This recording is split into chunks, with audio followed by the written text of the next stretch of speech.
आज तुम बहुत खास लग रही थी। मैं तुम्हें बार बार देखने से खुद को रोक नहीं पा रहा था। तुम्हें देखकर मेरा दिल ललचा रहा था। लग रहा था कि दौड़कर तुम्हें बाहों में भर लूं और कभी न छोड़ूं, पर वक्त और हालात इजाज़त नहीं दे रहे थे। मैं ख्वाबों में तुम्हें जी भरकर प्यार करने की ख्वाहिश लेकर लौट आया।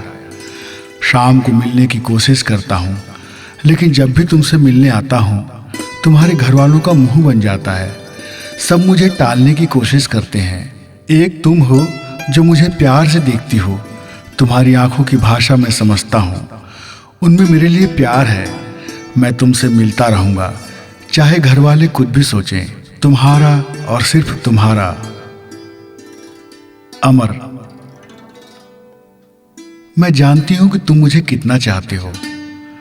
उस दिन तुम मुझे जो बार बार देख रहे थे, मैं भी तुम्हें अनदेखा करके भी तुम्हें महसूस कर रही थी।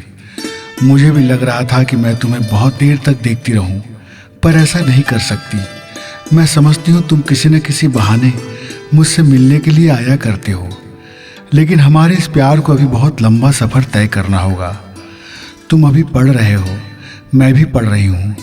हमें इल्म हासिल करके अपने पैर जमाने होंगे, तभी हम अपना आशियाना बना सकते हैं। दुनिया की बात अनसुनी कर अपनी मर्जी से जी सकते हैं। तब तक सब्र ही हमारा इम्तहान है। तुम्हारी हमेशा मैं तुम्हारी, सीमा। आज तो हद हो गई। आज तुम्हारे भैया ने एक प्रोग्राम में मेरी ऐसी इंसल्ट की है कि मैं उसे भुला नहीं पा रहा। मैं जानता हूँ कि तुम्हारे भैया की एक पहचान है, एक नाम है। उन्हें बतौर गायक कौन नहीं जानता, लेकिन आज जब वो स्टेज पर बैठे थे तो मैंने भी एक गाना गाया। लोगों ने बहुत तालियां बजाई, लेकिन प्रोग्राम के बाद तुम्हारे भैया ने, जो कामयाबी और शराब दोनों के नशे में चूर थे, जिनके चेहरे से शोहरत और दौलत का घमंड झलक रहा था, उन्होंने मुझे अलग बुलाकर कहा, अबे देख चूतिए, बड़ा हीरो बनता फिरता है। कहाँ रहता है तू? हमारी स्ट्रीट के आगे बस्ती में, जहाँ ठीक से चलने की भी जगह नहीं होती।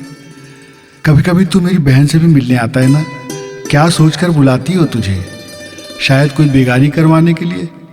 अबे अपनी औकात देख, फिर इन जगहों पर आने के ख्वाब देखना। साले ठीक से कपड़े पहनने की तमीज नहीं और चले गायक बनने। ये एक एक शब्द मेरे कानों में बार बार गूंज रहे हैं और मैं तड़प जाता हूँ। मैं कभी तुम्हारे घर ना आता, मुझे मेरी औकात मालूम है, लेकिन कॉलेज में तुम्ही ने मुझसे बात शुरू की, मेरे दिल में प्यार का एहसास जगाया, और जब मैं तुम्हारे करीब आया तो मुझे लगा कि मेरी जन्नत तुम हो। पर मैं जान गया हूँ कि तुम मेरी मंजिल नहीं हो सकती। मुझे अब कुछ बनना होगा। ये मेरा आखिरी खत है, अब तुम्हें कुछ नहीं कहना। अलविदा दोस्त, मेरा प्यार सलामत रहे। तुम्हारा जो तुम्हारा हो न सकेगा। और इस खत के बाद 10 साल बीत गए। 10 साल के बाद एक खत फिर से आया। आज तुम ही तुम हो हर जगह, तुम्हारा नाम हर एक की जुबां पर है। तुम तो वाकई हीरो बन गए हो। तुम्हारे प्रोग्राम की भीड़ देखकर लग रहा है तुम्हारे चाहने वालों की गिनती नहीं। बहुत खुशी हुई देखकर कि तुम कितने नामवर हो गए हो। उस दिन तुम दुखी होकर मुझे आखिरी खत देकर चले गए थे, फिर तुम्हारी कोई खबर न लगी। पढ़ाई के बाद मेरे घर वालों की हैसियत के अनुसार मेरा रिश्ता तय हो गया, और अब मैं अपने रईस कारोबारी पति के साथ हूँ। मैं इस कारोबार से अलग घर की चीज़ हूँ, जो सारा दिन घर की बच्चों की देखभाल और ख़रीदारी करने वाली मैडम हूँ, और पति के साथ साथ रहने वाली उसकी 100 पीस बीबी। तुम कोयले के अंदर छुपे हीरे थे, जिसके पास प्यार भरा दिल था, जो हर एक की कदर करना जानता था। काश मैं तुम्हारे साथ होती तो आज प्यार का अनमोल खजाना मेरे पास होता। मैं उस प्यार की झलक तुम्हारे सुपर डुपर हिट गानों को सुनकर महसूस करती हूँ। उन गानों में जो दर्द छलकता है, उसे केवल मैं ही समझ सकती हूँ। तुम्हारी जो कभी तुम्हारी हो न सकी। उस खत के बाद मैं बहुत उदास भटकता रहा। अपमान का घाव मेरे सीने में रिश्ता रहा, और मैं उस दर्द को सहता रहा।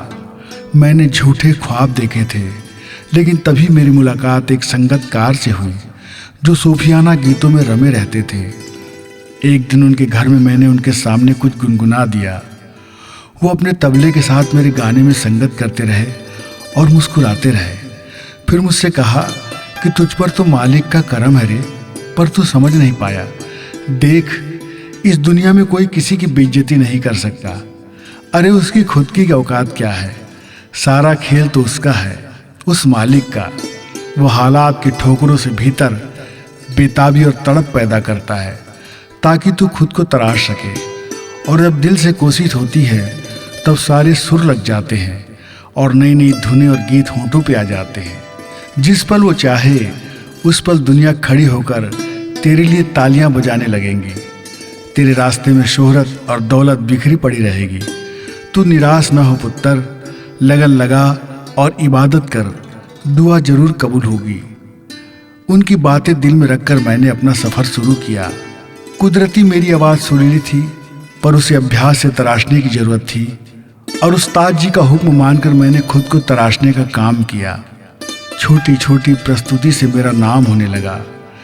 कुछ अलग तरह की दर्द भरी आवाज़ लोगों को लुभाने लगी और आज मैं उस मकाम पर हूँ। लेकिन उस प्यार की तड़प मुझे अब भी है। इसमें तुम्हारा कोई दोष नहीं है। लेकिन वो वक्त हमारा नहीं था। वक्त इंतज़ार करवाता है, सब्र का इम्तहान लेता है और फिर भी अपनी जिद पर रहो और उसे एक परमात्मा की शरण ले लो तो वो हर नामुमकिन को मुमकिन कर देता है। तुम्हारे दिल में प्यार होना चाहिए, गुरूर नहीं, तब तुम उठते जाते हो। बस इतना ही, दिल में कोई अफसोस न रखना। तुम्हारा जो तुम्हारा ही है, पर अभी नहीं, कुछ वक्त के लिए। प्यार प्यार और बस प्यार। ये अनमोल खत दो प्रेमी और प्रेमिकाओं के हैं।